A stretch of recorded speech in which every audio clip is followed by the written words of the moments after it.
ముందుగా కళ్ళు మూసుకున్నట్లయితే ప్రార్థన చేసుకుందాం. పరలోకమందున్న మా కన్న తండ్రి, పరిశుద్ధుడ దేవ, మీకు తండ్రి, మొన్నని ఆదివారం సమయంలో తండ్రి మీ యొక్క సేవ, మీ యొక్క సంఘాన్ని జ్ఞానమైన విధానాన్ని బట్టి తండ్రి మీకు వందనాలు చెల్లించుకుంటాం తండ్రి. మీ యొక్క మాటలో తండ్రి మేము బోధించుచుండగా అలాగే వినుచుండగానైనా తండ్రి మా యొక్క మనసును తండ్రి తెరుచుకొని ఆ యొక్క వాక్యాన్ని వినే విధంగా సాయం చేయండి తండ్రి. అలాగే చెప్తున్నా నాకు తండ్రి మీ యొక్క సహాయాన్ని కోరుకుంటున్నాను తండ్రి. మీ యొక్క సహాయాన్ని నాకు అందిస్తారని నమ్ముతూ ఈ చిన్న ప్రార్థన నజరేయుడైన యేసుక్రీస్తు గారి నామమున ప్రార్థించి అడిగి వేడుకున్నాం తండ్రి. ఆమేన్.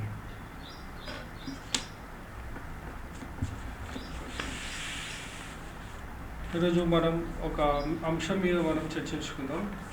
అంశం ఏంటంటే లోకనీతి దేవుని నీతికి సమానమా అనే అంశం మీద మనం ఈరోజు చర్చించుకుందాం. ఈ అంశంలో మనకు కనిపిస్తుంది ఏంటి అంటే రెండు నీతులు ఉన్నట్టు మనకు అనిపిస్తుంది. అది ఏంటి అంటే ఒకటి దేవునికి సంబంధించింది, మరొకటి దేవునికి సంబంధించింది కాదు. మరి అలాంటి అన్నప్పుడు అసలు లోకంలో ఈ రెండు రకాల నీతులు ఉన్నాయా? ఉంటే అవి ఏమిటి? అవి ఎవరికి సంబంధించినవి? మనం ఎవరిని ఫాలో కావాలి, దేన్ని ఫాలో కావాలి అనేది మనం తెలుసుకుందాం. ముఖ్యంగా మనం చూసుకున్నట్లయితే మొదటి వచనంలో యోషయ 55:8 వచనము. యోషయ 55:8 వచనము. నా తలంపులు మీ తలంపుల వంటివి కావు, మీ త్రోవలు నా త్రోవల వంటివి కావు. ఇదే యెహోవా వాక్కు. అండ్ ఇక్కడ మనం చూసుకున్నట్లయితే ఏమంటున్నారంటే యోషయ గారు, దేవుడు యోషయ గారితో సెలవిస్తుంది ఏంటి అంటే నా తలంపులు మీ తలంపుల వంటివి కావు, మీ త్రోవలు నా త్రోవల వంటివి కావు. అంటే ఇక్కడ దేవుడు ఒక్క మాటతో కొట్టేసిండు అనమాట. ఏంటంటే ఆయన యొక్క తలంపులు అంటే ఇక్కడ మనం అనుకున్నట్టు ఏదో డోర్లు కిటికీలు కాదు, ఆయన యొక్క ఆలోచనలు. అంటే ఇక్కడ మన యొక్క ఆలోచనలు ఆయన యొక్క ఆలోచనలు ఒకటి కావంట. అలాగే మన త్రోవలు దేవునికి సంబంధించిన త్రోవలు రెండు ఒకటి కావు. అంటే వేరియేషన్ ఉంటుంది. అంటే మనం ఏదైతే దేనికోసం తాపత్రయపడుతున్నామో అది దేవునికి సంబంధించింది కాదు. మరి దేవునికి సంబంధించింది ఏంది? అసలు దేవునికంటూ నీతి ఉందా? మరి ఆ నీతి ఎక్కడ ఉంటుంది, ఎలా ఉంటుంది అని అంటే అది దేవుని నీతికి మనకి నీతికి ఎంత దూరం, అంటే వ్యత్యాసం అనేది ఒకటి ఉంటుంది కదా. అనేది మనం దాని కింది వచనంలో చూసుకున్నట్లయితే ఆకాశములు భూమికి పైన ఎంత ఎత్తుగా ఉన్నావో మీ మార్గముల కంటే నా మార్గములు, మీ తలంపుల కంటే నా తలంపులు అంత ఎత్తుగా ఉన్నవి. అర్థమవుతుంది. ఇక్కడ మనం ఈ యొక్క వచనంలో చూసుకున్నట్లయితే ఆకాశానికి భూమికి అంటే మనం కొలవలేము ఎంత ఎత్తుందో అని. దానికంటే ఎత్తుగా అంటే ఆకాశాన్ని దాటుకొని యొక్క పరలోకం అనేది ఆకాశం మీదనే ఉంటుంది కదా. ఆ పరలోకం అంత దూరంగా ఉందంట మన యొక్క ఆలోచనలు, ఆయన యొక్క తలంపులు. అంటే మన యొక్క ఆలోచనలు, దేవుని యొక్క ఆలోచనలు ఎంత దూరం ఉంది అని అంటే ఆకాశానికి భూమి కంటే ఇంకా ఎక్కువ దూరంలో ఉన్నవి. మీ మార్గముల కంటే నా మార్గములు, మీ తలంపుల కంటే నా తలంపులు అంత ఎత్తుగా ఉన్నవి. అంటే ఇక్కడ ఒక గ్యాప్ అనేది, ఒక వ్యత్యాసం అనేది చెప్తున్నారు. ఆకాశం భూమికి ఉన్నంత దూరంలో ఆయన నీతికి మన నీతికి అంత దూరం ఉందంట. అలాగే మన నీతి దేవునికి నచ్చినట్లయితే ఇప్పుడు మనకంటూ ఒక నీతి, మనమంటూ ఒక దేవుని నీతి కాకుండా మనకంటూ ఒక నీతి ఉందని ఈ యొక్క రెండు రిఫరెన్సెస్ ద్వారా మనకు అర్థమవుతుంది. ఈ అర్థమైన ఈ రిఫరెన్స్ మనం పరిశీలించినట్లయితే మనకంటూ ఒక తలంపు ఉంటే మనమంటూ ఒక తలంపులో పెట్టుకున్నా మనమంటూ ఒక నీతిని అనేది ఎంచుకున్నట్టు అర్థమైంది. మళ్ళీ ఇప్పుడు దేవుని నీతికి మన నీతికి చాలా దూరం ఉంది కదా. మరి మనం నీతిని ఎవరు పరిశీలిస్తారు అంటే ఇప్పుడు దేవుడు పరిశీలిస్తేనే కదా మనకు ఇది ఆకాశం అంత దూరంగా ఉంది, భూమికి ఆకాశానికంటే ఎక్కువ దూరంలో ఉంది అని మనకు చెప్తున్నారు కదా. మరి ఎవరు పరిశీలిస్తున్నారు అని అడిగినట్లయితే మనం దాని కింది వచనం చూసుకున్నట్లయితే ఆ కింది వచనం కాదు, కీర్తనలో పరిశీలించినట్లయితే కీర్తనలు 53వ అధ్యాయము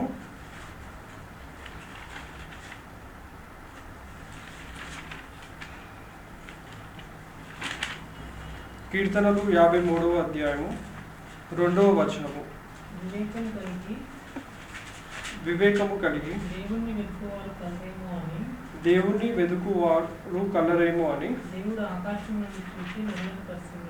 దేవుడు ఆకాశం నుండి చూచి నరులను పరిశీలించాను. అంటే ఇక్కడ మనకంటూ అంటే దేవుడు నీతి అనేది ఒకటి ఉందని మనకు అర్థమైంది.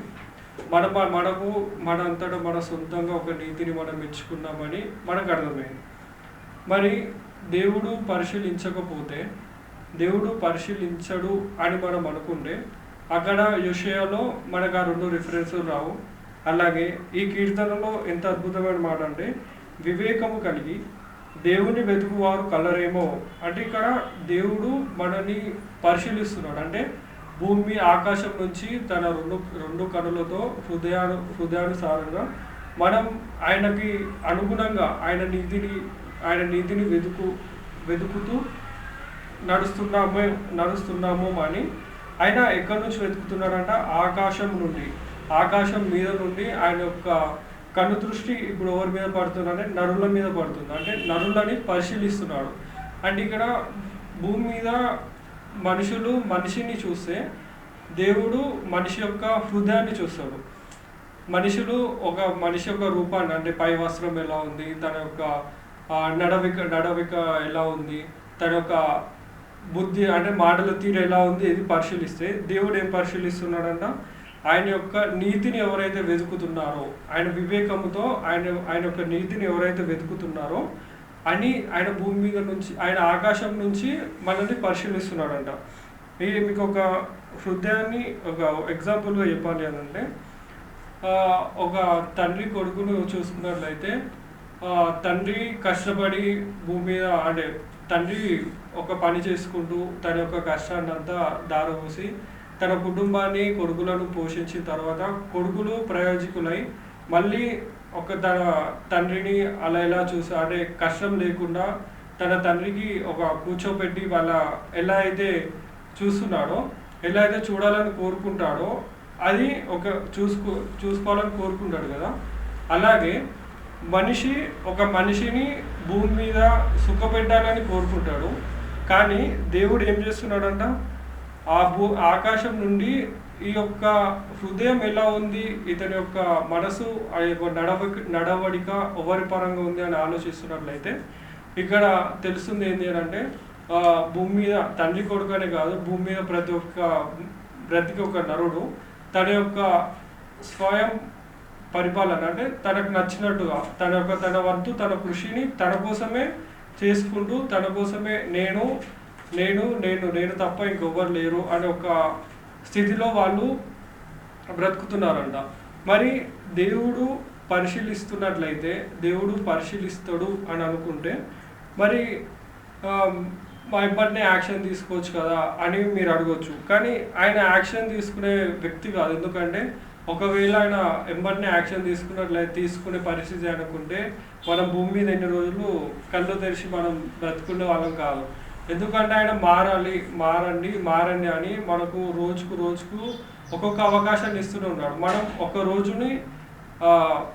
రోజు అయిపోయి మరుసటి రోజును మనం కన్నులు తెరిచి చూస్తున్నామంటే అది ఆయన పెట్టిన దయ. ఆయన కోసం మారండి. ఈ రోజైనా నా కోసం మారుతాడేమో, ఈ రోజైనా నా యొక్క ఆలోచనలు ఆయన ఆలోచిస్తాడేమో, ఈ రోజైనా వాక్యంలో కొంచెమైనా నేర్చుకుంటాడేమో అని దేవుడు అంటే మనకు ఒక అవకాశాన్ని ఇస్తున్నాడంట. కానీ మనం ఏం చేస్తున్నాం? ఆయన యొక్క నీతిని పట్టించుకోకుండా, ఆయన యొక్క హృదయాన్ని ఎరగకుండా మరి మన యొక్క సొంత పనులను చూసుకుంటూ మన యొక్క కాలంలో, అంటే మన యొక్క జీవన విధానాన్ని మన కొరకు బ్రతుకుతూ ఇది చేస్తున్నామంట. కానీ ఇక్కడ మనం కరెక్ట్ చూసుకున్నట్లయితే ఈ యొక్క రిఫరెన్స్ తోటి మనకు అర్థమవుతుంది ఏంటంటే, దేవుడు మనిషి స్వరూపాన్ని దేవుడు ఎప్పటికీ ఎన్నటికీ లెక్క చేయడు. ఏ తరమైనను మీ తరాలైనను ఈ భూమి కదించిన ఏ భూమి మళ్ళీ ఒక భూమి సృష్టించిన దేవుడు అనేది పై స్వరూపాన్ని చూడడు. దేవుడు ఎల్లప్పుడు ఏం చూస్తాడంట, నరుని యొక్క హృదయాన్ని పరిశీలిస్తాడంట. మనం మన దీనికి ఒక సరైన రిఫరెన్స్ చూసుకున్నట్లయితే నోవాహు గారి కాలానికి మనం ఒకసారి వెళ్తే, నోవాహు గారు మొత్తం పని అయిపోయిన తర్వాత భూమి మీద ఎవరు లేని సమయం, భూమి అంటే వానలు 40 రోజులు రాత్రి పగలు వానలు పడి, దాని తర్వాత భూమి మళ్ళీ నీళ్లు అన్నీ కరిగిపోయి ఇది ఎండిపోయి భూమి తన యొక్క మళ్ళీ తన యొక్క స్థానానికి దాని వచ్చిన తర్వాత నోవాహు గారి కుటుంబం తప్ప ఇంకా ఎవ్వరు భూమి మీద అనేది ఉండరు. లేని సమయంలో నోవాహు గారు ఏం చేస్తారంటే పంట పండించుకుంటారు. పంట పండించిన తర్వాత అలసిపోయి వచ్చి తన గదిలో ఎవ్వరూ చూడట్లేదు అని అనుకొని తను వస్త్రహీనుడై తన యొక్క మద్యాన్ని సేవించినట్టు అనేది మనం ఆదికాండం 9వ అధ్యాయంలో మనకు కనిపిస్తూ ఉంటుంది. ఆదికాండం 9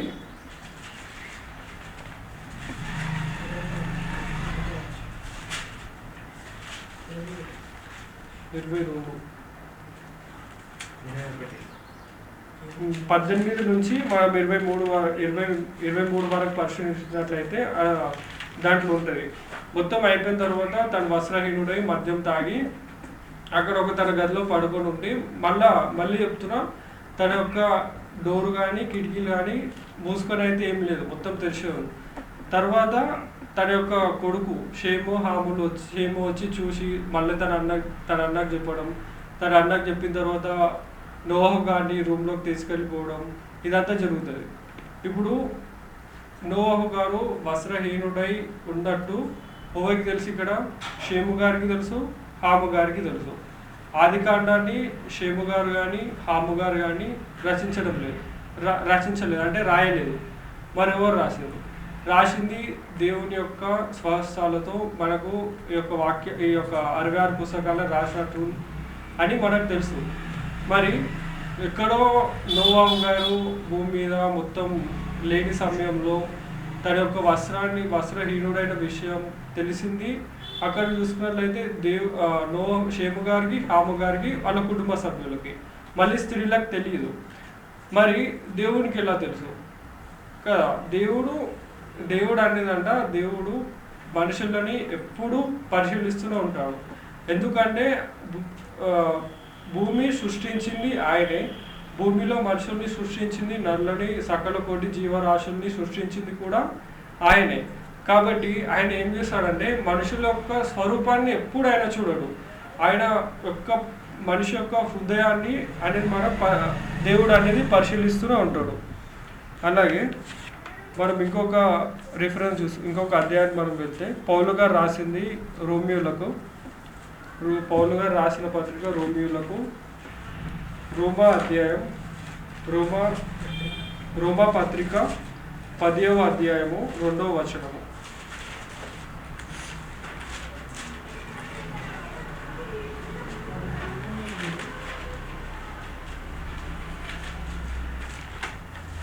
చదవండి.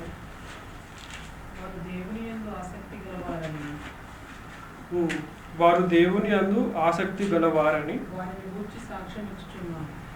గూర్చి సాక్ష్యం ఇచ్చుచున్నారు. అయినను వారి ఆసక్తి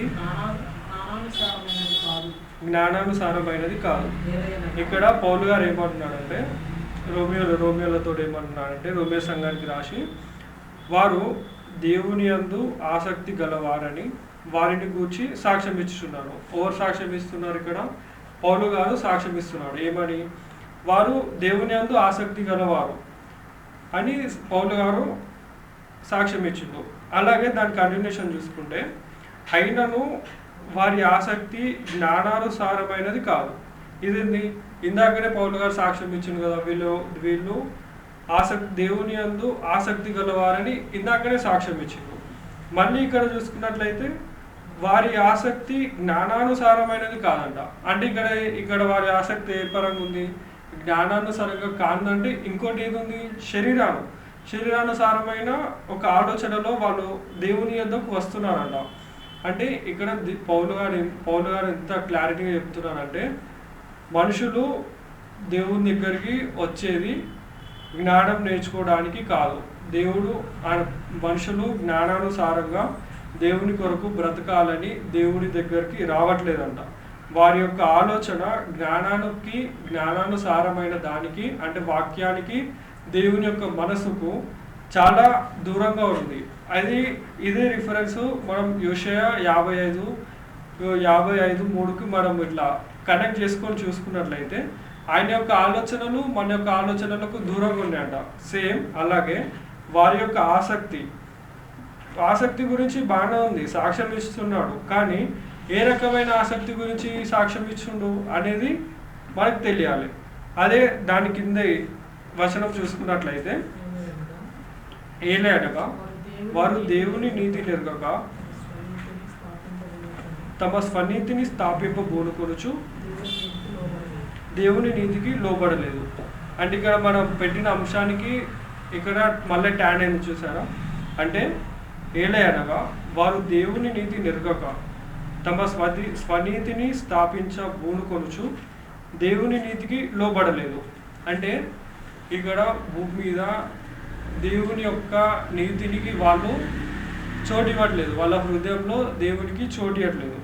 అంటే మళ్ళీ దేవుని దగ్గరికి ఎందుకు వస్తున్నారు అని మనం ఆలోచించినట్లయితే, ఇప్పుడు భూమి మీద ప్రతి ఒక్కరు వాళ్ళకి ఏం కావాలి, వాళ్ళు ఒక అంటే మనకేం కావాలి, మన ముందు తరానికి ఏం కావాలి అంతే ఆలోచిస్తున్నారు. కానీ వాళ్ళకి ఎంత వేయాలి, వాళ్ళకి ఏమైనా సెటిల్మెంట్ చేయాలా వద్దా అనే దాని గురించి ఆలోచిస్తున్నారు. కానీ దేవుళ్ళలోకి వచ్చిన తర్వాత కూడా, ఎందుకంటే ఈ మధ్య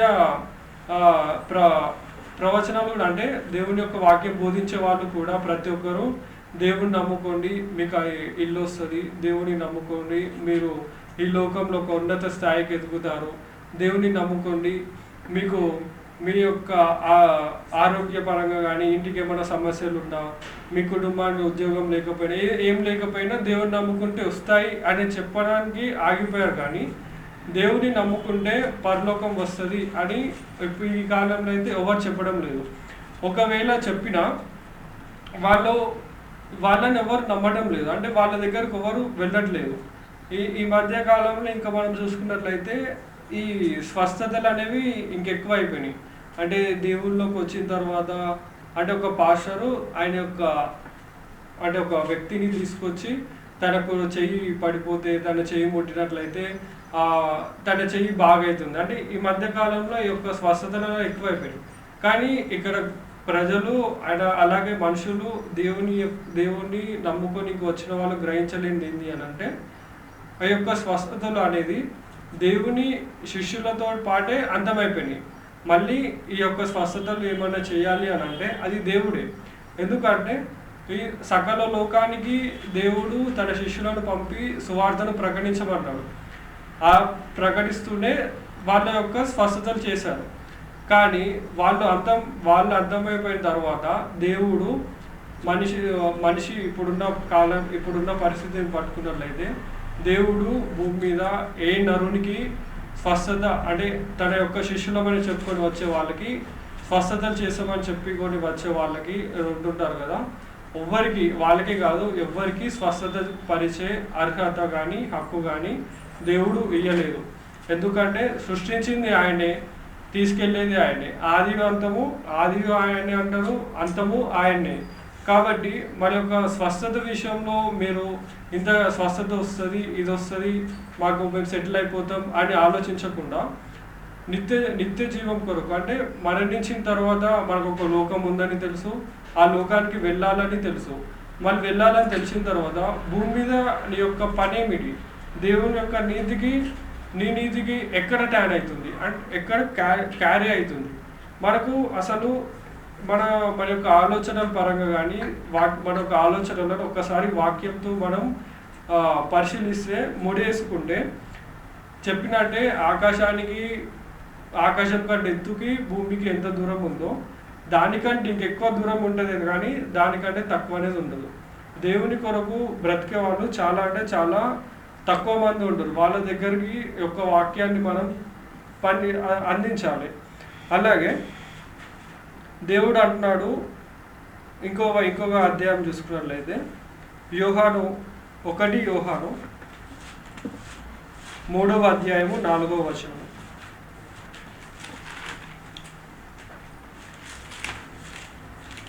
ప్రకటనకు ముందు ఉంటాయి.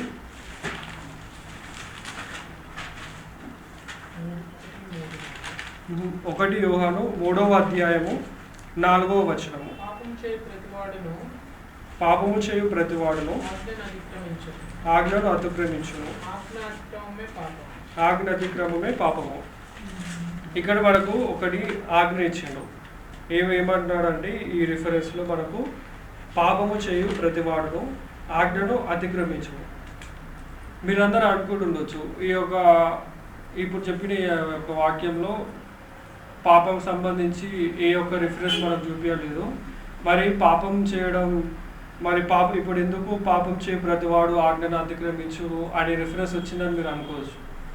ఇక్కడ దేవుడి ఆజ్ఞ ఏంటి అని అంటే, భూమి మీద పుట్టిన ప్రతి ఒక్క నరుడు దేవుని యొక్క ఆలోచనలతో దేవుని యొక్క మనసు ఎరిగి దేవునికి నచ్చినట్టుగా ఆయన యొక్క స్వభావాన్ని పూడుకొని బ్రతకడం అనేది దేవుడు ఎప్పుడో పెట్టిన మనకు ఒక ఆజ్ఞ. అంటే లైక్ యేసుప్రభుల వారు భూమి మీదకి వచ్చిన తర్వాత యేసుప్రభుల వారు బ్రతికింది తండ్రి కోసమే. బ్రతికిన దినాలన్నీ యేసుప్రభుల వారు ఎక్కడ తండ్రిని హైలైట్ చేయలేదు, ఎక్కడ యేసుప్రభువే హైలైట్ చేసుకోలేదు. వచ్చిన తన బ్రతికిన 33.5 సంవత్సరాల కాలంలో చేసిన మొదటి అద్భుత క్రియం నుంచి మరణించేంత వరకు తండ్రినే హైలైట్ చేశారు, కానీ యేసుప్రభుల వారిని ఎక్కడ తనంతట తానే హైలైట్ చేసుకోలేదు. మరి యేసుప్రభుల వారే తండ్రి గురించి బ్రతికి తండ్రి యొక్క ఆలోచనలను నెరవేర్చి మళ్ళీ మరణం పొంది పరలోకానికి చేరుకున్నాడు కదా. మరి మనిషి ఎందుకు అలా చేయడం లేదు అంటే, ఇప్పుడు యేసుప్రభుల వారు వచ్చి తన ఆలోచనలతో దేవుని తండ్రికి అంటే తను వచ్చింది ఎందుకు, ఆ యొక్క పనిని మర్చిపోయి తన యొక్క శారీరక సుఖాల కోసం యేసుప్రభుల వారు ఒకవేళ బ్రతుకున్నట్లయితే యేసుప్రభుల వారికి పరలోకం వచ్చేది కాదు. అదే సేమ్ ఆయన ఆజ్ఞను అతిక్రమించిండు. ఈ యొక్క ఒకవేళ యేసుప్రభుల వారు తన ఇష్టం వచ్చినట్టు బ్రతికితే అక్కడ యేసుప్రభుల వారు తండ్రి ఇచ్చిన ఆజ్ఞను నెరవేర్చలేదు. అంటే ఇక్కడ భూమి మీద బ్రతికేది మన యొక్క ఇష్టాల కోసం కాదు. దేవుడు మనల్ని ఏర్పరచుకున్నది ఆయన యొక్క ఇష్టాలని, ఆయన యొక్క సువార్తను మన ద్వారా నేర్చుకొని ప్రకటించడానికి ఆయన మనల్ని సృష్టించాడు. కానీ మనమేమో మన యొక్క సొంత కార్యాలను చూసుకున్నట్లు బ్రతికితే ఆయన కోపం మన మీద ఉండదా? ఖచ్చితంగా ఉంటుంది. అందుకని అంటున్నాడు, పాపము చేయు ప్రతి వాడును ఆజ్ఞను అతిక్రమించును. అంటే ఆయన గురించి బ్రతకని ప్రతి ఒక్క వాడు భూమి ఇక్కడ కాకపోయినా మరణించిన తర్వాత నరకంలో అయినా ఆయన మనల్ని ఆడుకుంటాడు. లైక్ ఏంటంటే దేవుడు చూస్తున్న ప్రతి ఒక్క అంటే దేవుడు చూడడు అని అనుకోకండి, చూసినా ఏం చేయడు అని అనుకోకండి. అంటే ఇంకో రోజు బ్రతుకుతున్నాం, 3 పూటలు కడుపులోకి అన్నం పోతుంది అని అనుకున్నట్లయితే ఇక్కడ ఆయన యొక్క శిక్షను చూపించకపోయినా నరకం అనేది నిత్యాగ్ని, అక్కడ అగ్ని ఆరదు, పురుగు చావదు. అట్లాంటప్పుడు ఎన్ని తరాలు వచ్చినా ఎన్ని యుగాలు వచ్చినా ఆ యొక్క అగ్ని అనేది ఆరదు. మన యొక్క ఆత్మను ఆ నిత్య నరకాగ్నిలోనికి పంపించడం కన్నా దేవుని యొక్క ఆజ్ఞను అతిక్రమించకుండా దేవుని యొక్క ఆలోచనలతో బ్రతికి పరలోకానికి చేరుకుందాం.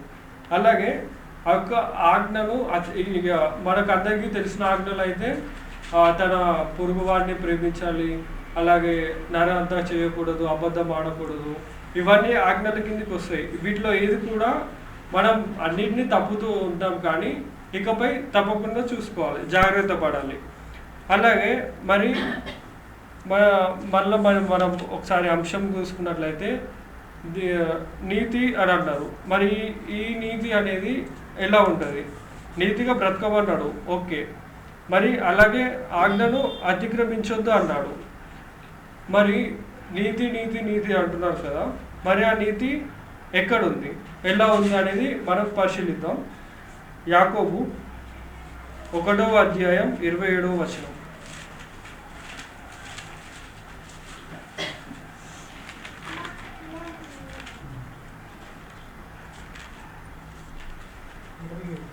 యాకోబు గారు రాసిన పత్రిక 1వ అధ్యాయము 27వ వచనము. తండ్రి అయిన దేవుని ఎదుట పవిత్రమును నిష్కళంకమునైన భక్తి ఏదనగా దిక్కులేని పిల్లలను విధవరాండ్రను వారి ఇబ్బందిలో పరామర్శించుటయు ఇహలోక మాలిన్యమును తన కంటకుండా తన్ను తాను కాపాడుకొనుటయునే. అంటే ఇక్కడ ఈ రిఫరెన్స్ లో మనకు దేవుని భక్తి గురించి మనకు బోధిస్తున్నాడు అనమాట. ఎట్లుండాలంటే మనం తండ్రి అయిన దేవుని ఎదుట పవిత్రంగా, అంటే మన యొక్క హృదయం అనేది పవిత్రంగా ఉండాలంట. భక్తి ఎలా ఉండాలంట, నిష్కలంకమైనదిగా ఉండాలంట. అంటే ఇప్పుడు వచ్చిన దేవుని నమ్ముకొని వచ్చిన ప్రతి ఒక్కరు భక్తితోటి ఉండాలి. అలాగే దేవుణ్ణి నమ్ముకొని వచ్చిన ప్రతి ఒక్కరు పరలోకం వస్తుంది అనే ఒక నమ్మకంతోనే రావాలి. కానీ దేవుణ్ణి నమ్ముకుంటే పరలోకం వస్తుందా, రాకపోదా, ఏదో ఒకసారి ట్రై చేద్దాం అని దేవుళ్ళకి రావద్దంట. ఏదైనా దేవుని దగ్గర మొత్తం అనేది ఈక్వల్ ఉండాలి, అంటే ప్యూరిటీ. ఎందుకంటే దేవుడు, తండ్రి అయిన దేవుడు అదే ప్యూరిటీడు పవిత్రంగా ఉన్నాడు. భూమి మీదకి వచ్చిన యేసుప్రభుల వారు, ఆయన యొక్క కుమారుడు పవిత్రంగా బ్రతికి పవిత్రంగానే పరలోకానికి చేరుకున్నాడు. అలాగే ఇంకొక తన రెండవ కుమారుడైన పరిశుద్ధాత్మ గారు పవిత్రంగానే ఉన్నాడు. బాప్తిసం తీసుకున్న ప్రతి ఒక్కరిని పవిత్రంగానే మారుస్తున్నాడు. కాబట్టి ఇక్కడ మన యొక్క భక్తి ఎలా ఉండాలంట, నిష్కలంకమైన, అంటే మన దాంట్లో ఏ డౌట్ ఉండొద్దు. దేవుడిని నమ్ముకున్నామంటే పరలోకం వస్తుంది అని ఒక డౌట్ తోటి ఉండి ఒక అడుగు ముందుకేసి మనం ఏం చేయాలంట, దిక్కులేని పిల్లలను విధవరాలను వారి ఇబ్బందిలో పరామర్శించుటయు. అంటే ఇక్కడ విధవరాలు అంటే భర్త చనిపోయిన వాళ్ళే వస్తారు కాబట్టి, అంటే ఇక్కడ అంటే దిక్కులేని వాళ్ళు అంటే మనకు అంటున్న తర్వాత ఇక భూమి మీద బతుకుతున్న మనం మన గురించి ఆలోచిస్తున్నాం. కానీ మన గురించి కాకుండా వేరే వాళ్ళ గురించి కూడా పట్టించుకోండి అని దేవుడి యొక్క రిఫరెన్స్ ద్వారా చెప్తున్నాడు. అలాగే ఇహలోక మాలిన్యమును తనకు అంటకుండా తన్ను తాను కాపాడుకుంటాయే దేవుని యందున్న భక్తి. అంటే ఈ భూమి అనేది ఎలా నిండిపోయిందంట, కల్మషంతో నిండిపోయిందంట. ఇహలోక మాలిన్యం అంటే ఇక్కడ మొత్తం చెడు తప్పించి ఈ లోకంలో ఇంకెక్కడ మంచి అనేది దొరకదు. ఈ మంచి అనేది ఎక్కడ దొరుకుతుంది అని అంటే ఈ యొక్క దేవుడు రాసిన 66 పుస్తకాలలో మాత్రమే దేవుని యొక్క భక్తి, ఇహలోక మాలిన్యం అంటే చెడుకు అంటకుండా మన యొక్క హృదయాన్ని మనం కంట్రోల్ చేసుకుంటూ వాక్యంలో ఎదుగుతూ బ్రతకాలంట. అంటే ఇక్కడ మళ్ళీ ఇంకోటి చూసుకున్నట్లయితే మన ఒక చేపను ఉదాహరణ తీసుకున్నట్లయితే చేప సముద్రంలో బ్రతికిన ఉప్పు అంటకుండా బ్రతుకుతుంది. మళ్ళీ కూర వండాలన్నా ఆ కూరలు ఉప్పు వేయాలి. అలాగే ఈ యొక్క సమాజాన్ని మనం ఈ యొక్క భూమిని మనం చెడు అంటే ఉప్పు వేసుకోండి, ఉప్పు ప్లేస్లో చెడు పెట్టుకోండి. ఈ చెడు పెట్టుకుంటే బ్రతుకుతున్న మనం చేపలు అనుకుంటే ఈ యొక్క చేపలు అనేది మనల్ని మనం చేపలు అనుకుంటే మనమంట ఉప్పు అంటకుండా, అంటే ఈ లోకంలో చెడు అంటకుండా బ్రతకాలంట. బ్రతకడమే కాదు, ఎల్లప్పుడూ కాపాడుకోవాలి.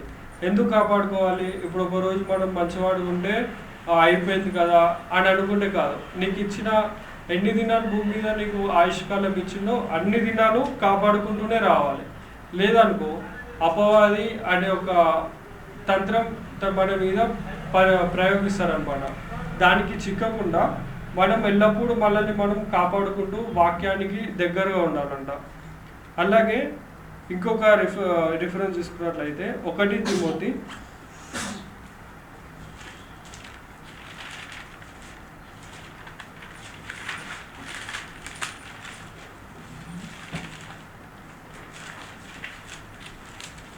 తిమోతి 5వ అధ్యాయము 9వ వచనం.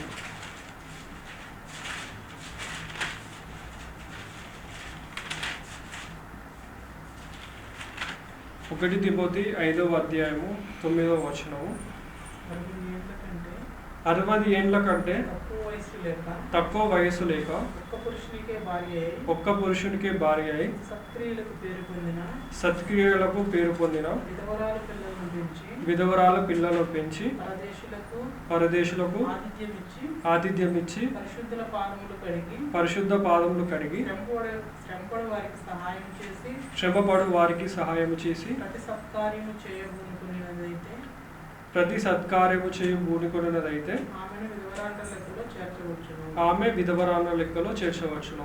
అంటే ఇక్కడ ఒక విధవరాన్న గురించి మనకు ఒక బోధ అనేది జరుగుతుంది అనమాట. 60 ఏళ్ళ కంటే తక్కువ వయస్సు లేక ఒక్క పురుషునికి భార్య అయి, అంటే ఇక్కడ పెళ్ళిళ్ళని కనీసం 25 సంవత్సరాలు వచ్చిన తర్వాతనే ప్రతి ఒక్కరు పెళ్లి చేసుకున్నారు కాబట్టి 66 సంవత్సరాల కంటే తక్కువనే. కాబట్టి ఆమె అనేది ఒక్కటే పురుషునికి భార్య అయి ఉండాలంట. ఆ యొక్క పురుషునికి భార్య అయిన తర్వాత పురుషుడు చనిపోతే తను విధవరాలు అవుతుంది. విధవరాలు అయిన తర్వాత ఇక్కడ ఏం చేయాలంట, సత్క్రియలకు పేరు పొందిన విధవరాలు. అంటే ఇక్కడ మళ్ళీ విధవరాలు అంటే అందరు విధవరాలు రారు. సత్క్రియలకు ఎవరైతే పేరు పొందినో ఆ వాళ్ళని విధవరాల కింద లెక్కలోకి చేర్చున్నాడు. సత్క్రియలకు పేరు పొందిన విధవరాలు పిల్లలను పెంచి పరదేశులకు ఆతిథ్యం ఇచ్చి పరిశుద్ధుల పాదములు కడిగి శ్రమపడు వారికి సహాయం చేసి ప్రతి సత్కార్యము చేయు బూనుకొనినదైతే ఆమెను విధవరాలు లెక్కలో చేర్చవచ్చు. అంటే ఇక్కడ తన భర్త చనిపోయిన తర్వాత తనే పిల్లలను పెంచి వేరొక పురుషుడిని వివాహం చేసుకోకుండా తన పిల్లల్ని తానే పెంచి దేవుని కోసం ఎవరైతే బ్రతుకుతున్నారో వారికి ఆతిథ్యం ఇచ్చి వారికి గృహం అంటే ఇంటికి ఆహ్వానం ఇచ్చి అలాగే వారికి ఆతిథ్యం ఇచ్చి దేవుని యొక్క పనులో తన వంతు సహాయాన్ని తను చేస్తూ తన యొక్క సహాయం చేస్తున్న తర్వాత వాళ్ళ యొక్క పిల్లలని దేవుళ్ళలోకి పెంచితే వాళ్ళనంట ఏమంటారు సత్క్రియలకు పేరు పొందిన విధవరాలు అంటే ఆ యొక్క జాబితాలోకి చేరుస్తున్నారంట. కానీ ఇప్పుడున్న పరిస్థితిలో ఎవరు అలా ఉండడం లేదు. కానీ ఒక పెళ్లి భర్తుండగానే వేరొక పురుషునితో సహవాసం చేస్తున్న రోజులలో మనం బ్రతుకుతున్నాం. కాబట్టి ఒక స్త్రీ అంటే ఎలా ఉండాలి అని అంట, ఒక పురుషునికి మాత్రమే. అంటే దేవుడు భూమి మీద సృష్టించిన తర్వాత మొదటగా ఆదాముని తర్వాత అవ్వను సృష్టించిండు. ఆదామును అవ్వకు ఆదామునే సృష్టించాడు. కానీ ఆదాముకి అవ్వ తక్కువ అవుతుందని చెప్పి ఇంకొక స్త్రీని ఆదాముకి సృష్టించలేదు. అలాగే స్త్రీకి ఆదాం ఒక్కడే తక్కువ అవుతుంది, అవ్వకు ఆదాం ఒక్కడే తక్కువ అవుతుందని చెప్పి అవ్వకు ఇంకొక పురుషుడిని సృష్టించలేదు.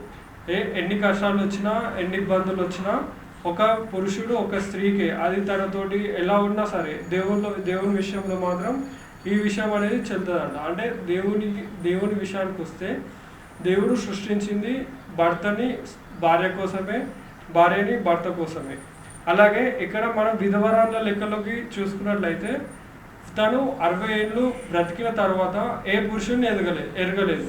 తను ఒక పిల్లల్ని పెంచిన తర్వాత ప్రతి ఒక్క పరిశుద్ధ పనికి తను పూనుకుంది, భక్తులకు ఆతిథ్యం ఇచ్చింది. కాబట్టి ఇవే సత్క్రియల విధవరాల లెక్కలోకి చేరింది. అలాగే ప్రతి ఒక్క స్త్రీ అంటే పెళ్లి చేసుకున్న తర్వాత భర్త చనిపోతే చూసుకుందాం అని అనుకోకండి. బ్రతుకున్నాగానే స్త్రీ పురుషుని యొక్క నడవడికలో నడుస్తూ దేవుల్లో నడిపించాలి. అలాగే చివరిగా ఒక రిఫరెన్స్ చూసుకొని ముగించుకుందాం. పౌలు గారు రోమియోలోకి రాసిన పత్రిక 12వ అధ్యాయము, రోమా 12వ అధ్యాయము 1వ వచనము.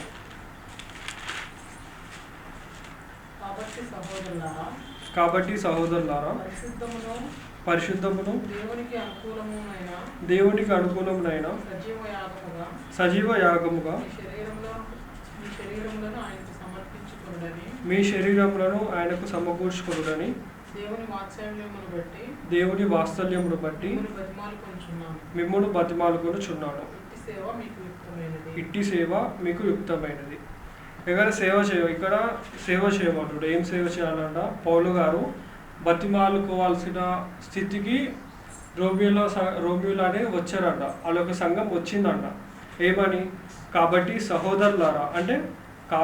సహోదరులారా పరిశుద్ధమును దేవునికి అనుకూలమునైన సజీవ యాగముగా మీ శరీరములను ఆయనకు సమర్పించుకొనుడి. ఇక్కడ ఏం చెప్తున్నాడంటే, పరిశుద్ధమైన దేవునికి, అంటే దేవునికి ఏది అనుకూలమో, దేవునికి ఏది అనుకూలం?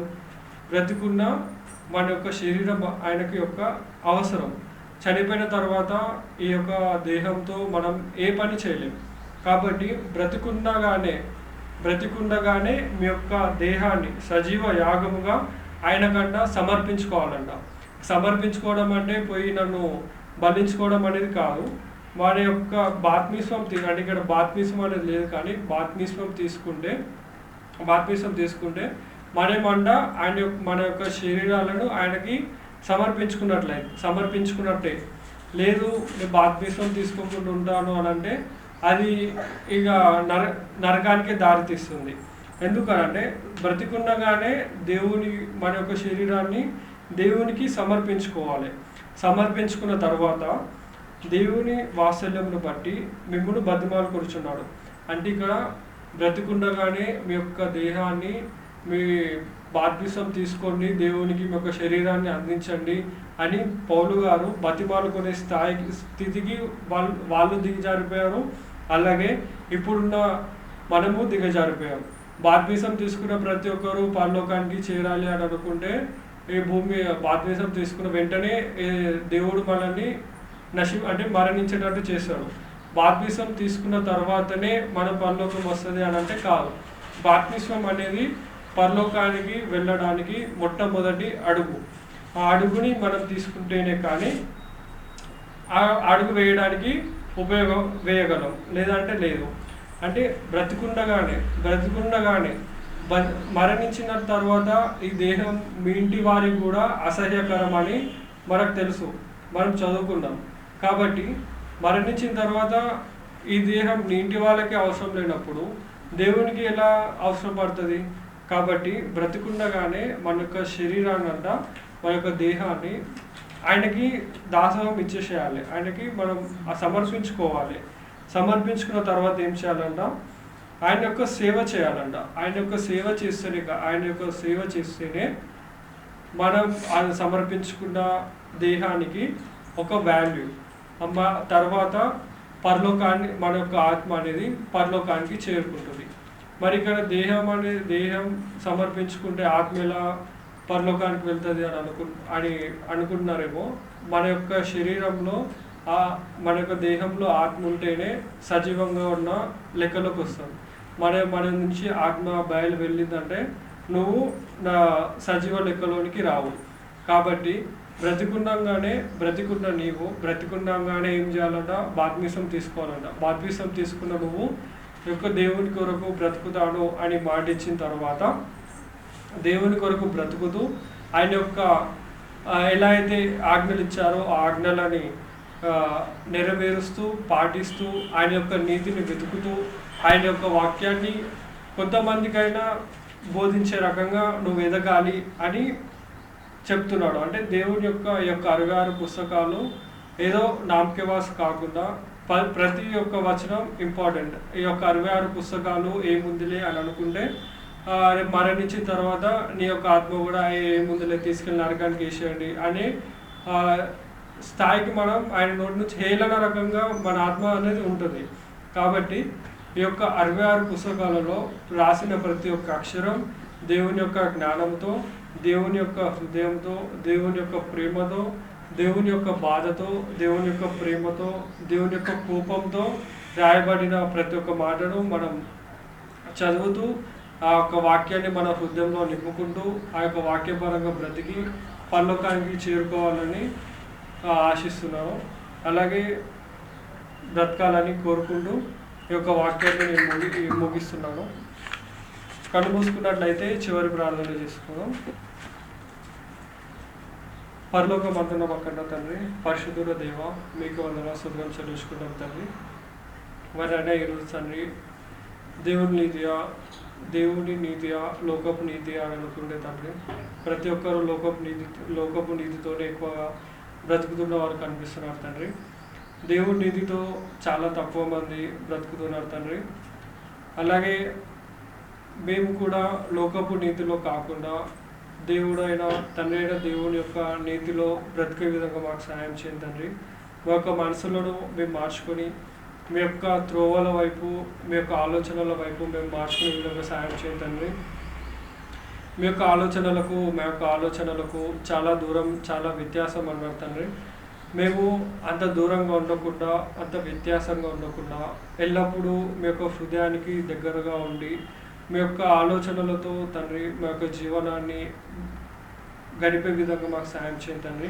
భూమి మీద బ్రతికిన దినాలు ఎలా బ్రతకామో మాకు తెలియదు తండ్రి. బ్రతకబోయే దినాలు తండ్రి ప్రభా మీ యొక్క ఆలోచనలతో మీరు మాకు తోడుగా ఉండి మమ్మల్ని నడిపించి పరలోకానికి చేరుస్తారని మేము నమ్ముతున్నాం తండ్రి. అలాగే మేము ఏదైనా తెలిసి తెలియక తప్పటడుగులు వేస్తుంటే తండ్రి ప్రభా మమ్మల్ని మందలించండి, అలాగే గద్దించండి తండ్రి. అలాగే మీలో మేము ఎదిగి పరలోకానికి చేరుకునే విధంగా మాకు సహాయం చేయండి తండ్రి. ఈ చిన్న ప్రార్థన నజరేయుడైన యేసుక్రీస్తు గారి నామమున ప్రార్థించి అడిగి వేడుకున్నాం తండ్రి. ఆమేన్.